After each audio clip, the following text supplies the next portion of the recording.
All right, chapter 7, The House by the Sea. "Oh, Anne-Marie," Ellen said, with awe in her voice, "it is beautiful."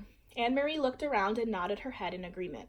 The house and the meadows that surrounded it were so much a part of her childhood, a part of her life, that she didn't often look at them with fresh eyes. But now she did, seeing Ellen's pleasure, and it was true. They were beautiful. The little red-roofed farmhouse was very old, its chimney crooked, and even the small, shuttered windows tilted at angles. A bird's nest, wispy with straw, was half hidden in the corner where the roof met the wall above a bedroom window. Nearby, a gnarled tree was speckled with a few apples, now long past ripe. Mama and Kirsty had gone inside, but Anne-Marie and Ellen ran across the high-grassed meadow, through the late wildflowers. From nowhere, a gray kitten appeared and ran beside them, pouncing here and there upon imagined mice, pausing to lick its paws, and then darting off again. It pretended to ignore the girls, but looked back often to be certain that they were still there, apparently pleased to have playmates. The meadow ended at the sea, and the gray water licked there at damp brown grass flattened by the wind and bordered by smooth, heavy stones. "I have never been this close to the sea," Ellen said. "Of course you have. You've been to the harbor in Copenhagen 1,000,000 times. Ellen laughed. "I mean the real sea, the way it is here, open like this, a whole world of water." Anne-Marie shook her head in amazement. To live in Denmark, a country surrounded by water, and to never have stood at its edge? "Your parents are really city people, aren't they?" Ellen nodded. "My mother is afraid of the ocean," she said, laughing. "She says it's too big for her, and too cold." The girls sat on a rock and took off their shoes and socks. They tiptoed across the damp stones and let the water touch their feet. It was cold. They giggled and stepped back. Anne-Marie leaned down and picked up a brown leaf that floated back and forth with the movement of the water. "Look," she said, "this leaf may have come from a tree in Sweden. It could have blown from a tree into the sea and floated all the way across. See over there," she said, pointing. "See the land? Way across there? That's Sweden." Ellen cupped one hand over her eyes and looked across the water at the misty shoreline that was another country. "It's not so very far," she said. "Maybe," Anne-Marie suggested, standing over there, "are two girls just our age looking across and saying, 'That's Denmark.'" They squinted into the hazy distance as if they might see Swedish children standing there and looking back. But it was too far. They saw only the hazy strip of land and two small boats bobbing up and down in the gray ruffles of separating water. "I wonder if one of those is your Uncle Henrik's boat," Ellen said. "Maybe. I can't tell. They're too far away." "Uncle Henrik's boat is named the Ingeborg," she told Ellen, "for Mama." Ellen looked around. "Does he keep it right here? Does he tie it up so that it won't float away?" Anne-Marie laughed. "Oh, no. In town at the harbor there's a big dock, and all the fishing boats go and come from there. That's where they unload their fish. You should smell it. At night they are all there, anchored in the harbor." "Anne-Marie! Ellen!" Mama's voice came across the meadow. The girls looked around and saw her waving to them. They turned, picked up their shoes, and began walking toward the house. The kitten, who had settled comfortably on the stony shore, rose immediately and followed them. "I took Ellen down to show her the sea," Anne-Marie explained when they reached the place where Mama waded. "She'd never been that close before. We started to wade, but it was too cold. I wish we had come in the summer so we could swim." "It's cold even then," Mama said. She looked around. "You didn't see anyone, did you? You didn't talk to anyone?" Anne-Marie shook her head. "Just the kitten." Ellen had picked it up, and it lay purring in her arms as she stroked its small head and talked to it softly. "I meant to warn you. You must stay away from people while we are here." "But there's no one around," Anne-Marie reminded her. "Even so, if you see anyone at all, even someone you know, one of Henrik's friends, it is better if you come in the house. It is too difficult, maybe even dangerous, to explain who Ellen is." Ellen looked up and bit her lip.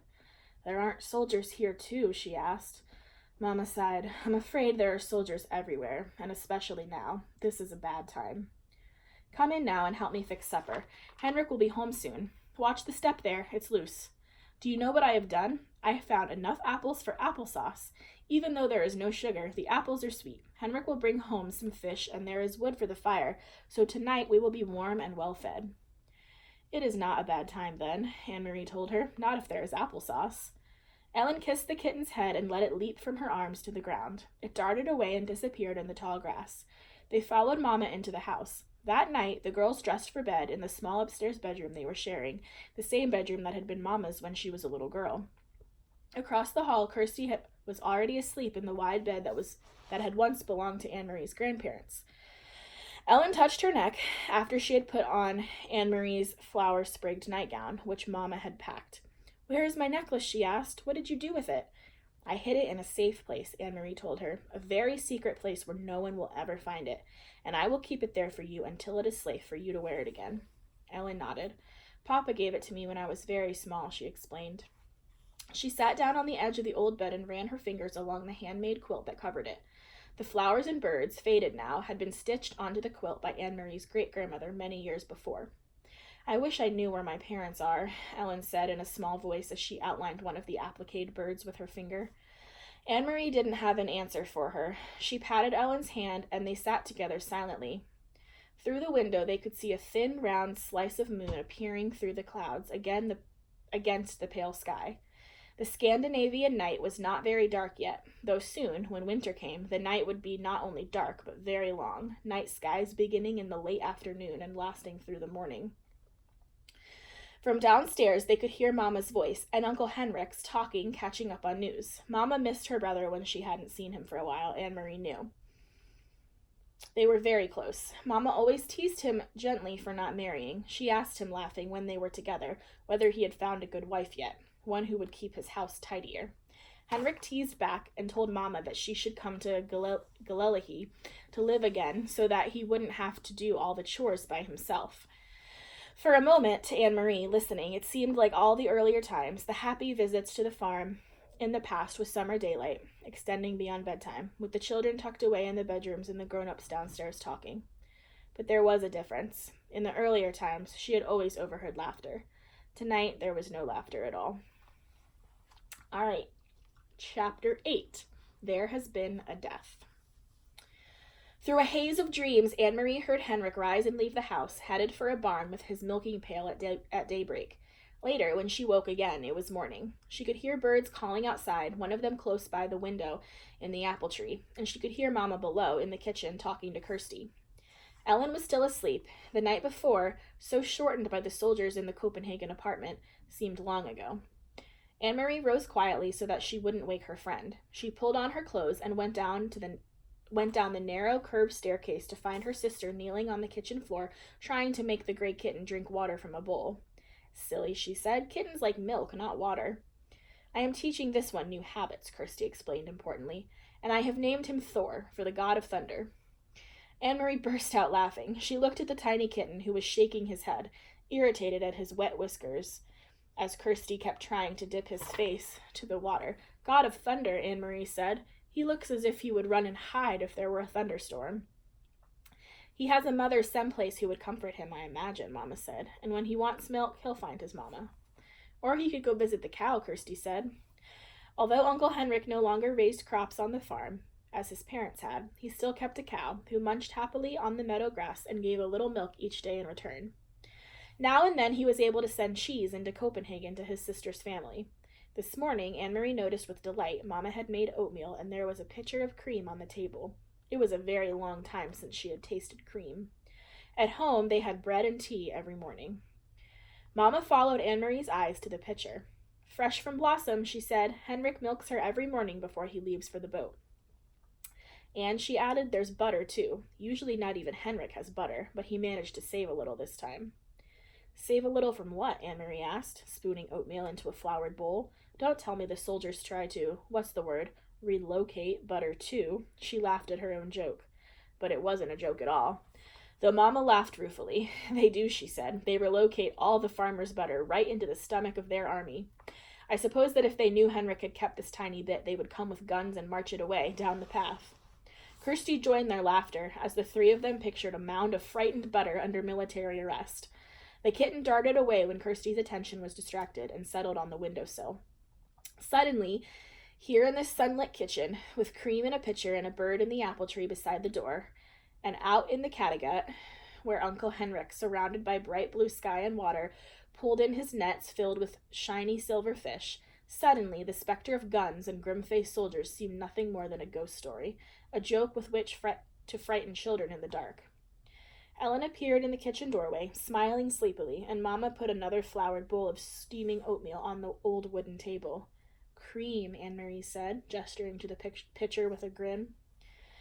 All day long, the girls played out of doors under the brilliant sky and sun. Anne-Marie took Ellen to the small pasture beyond the barn and introduced her to Blossom, who gave a lazy, rough, textured lick to the palm of Ellen's hand when she extended it timidly. The kitten scampered about and chased flying insects across the meadow. The girls picked armfuls of wildflowers, dried brown now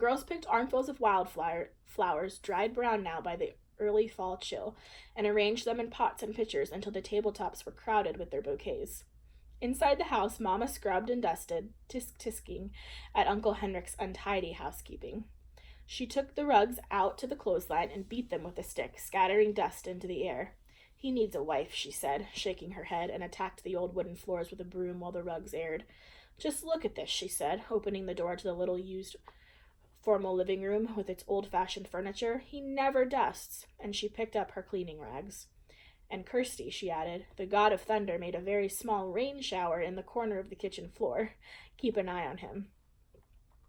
Late in the afternoon, Uncle Henrik came home. He grinned when he saw the newly cleaned and polished house, the double doors to the living room wide open, the rugs aired, and the windows washed. "Henrik, you need a wife," Mama scolded him. Uncle Henrik laughed and joined Mama on the steps near the kitchen door. "Why do I need a wife when I have a sister?" he asked in his booming voice. Mama sighed, but her eyes were twinkling. "And you need to stay home more often to take care of the house. This step is broken, and there is a leaking faucet in the kitchen," and Henrik was grinning at her, shaking his head in mock dismay. "And there are mice in the attic, and my brown sweater has a big moth hole in the sleeve. If I don't wash the windows soon—" They laughed together. "Anyway," Mama said, "I have opened every window, Henrik, to let the air in, and the sunlight. Thank goodness it is such a beautiful day." "Tomorrow will be a day for fishing," Henrik said, his smile disappearing. Anne-Marie, listening, recognized the odd phrase. Papa had said something like it on the telephone. "Is the weather good for fishing, Henrik?" Papa had asked. But what did it mean? Henrik went fishing every day, rain or shine. Denmark's fishermen didn't wait for sunny days to take their boats out and throw their nets into the sea. Anne-Marie, silent, sitting with Ellen under the apple tree, watched her uncle. Mama looked at him. "The weather is right?" she asked. Henrik nodded and looked at the sky. He smelled the air. "I will be going back to the boat tonight after supper. We will leave very early in the morning. I will stay on the boat all night." Anne-Marie wondered what it would be like to be on a boat all night, to lie at anchor, hearing the sea slap against the sides, to see the stars from your place on the sea. "You have prepared the living room?" Uncle Henrik asked suddenly. Mama nodded. "It is cleaned, and I moved the furniture a bit to make room." "And you saw the flowers," she added. "I hadn't thought of it, but the girls picked dried flowers from the meadow." "Prepared the living room for what?" Anne-Marie asked. "Why did you move the furniture?" Mama looked at Uncle Henrik. He had reached down for the kitten, scampering past, and now held it against his chest and scratched its chin gently. It arched its small back with pleasure. "Well, girls," he said, "it is a sad event, but not too sad really, because she was very, very old. There has been a death, and tonight your great Aunt Bertie will be resting in the living room in her casket before she is buried tomorrow. It is the old custom, you know, for the dead to rest at home and their loved ones to be with them before burial." Kirsty was listening with a fascinated look. "Right here?" she asked. "A dead person right here?" Anne-Marie said nothing. She was confused. This was the first time she had heard of a death in the family. No one had called Copenhagen to say that there had been a death. No one seemed sad. And, most puzzling of all, she had never heard the name before. Great Aunt Bertie. Surely she would have known if she had a relative by that name. Kirsty might not. Kirsty was little and didn't pay attention to such things. But Anne-Marie did. She had always been fascinated by her mother's stories of her own childhood. She remembered the names of all the cousins, the great aunts and uncles, who had been a tease, who had been a grouch, who had been such a scold that her husband had finally moved away to a different house, though they continued to have dinner together every night. Such wonderful, interesting stories filled with the colorful personalities of her mother's family. And Anne-Marie was quite certain, though she said nothing, there was no great Aunt Bertie. She didn't exist. So we will pick up next week with what happens there. What's the story here with their dead great Aunt Bertie? But you can now go ahead and take the quiz for chapters 5 through 8.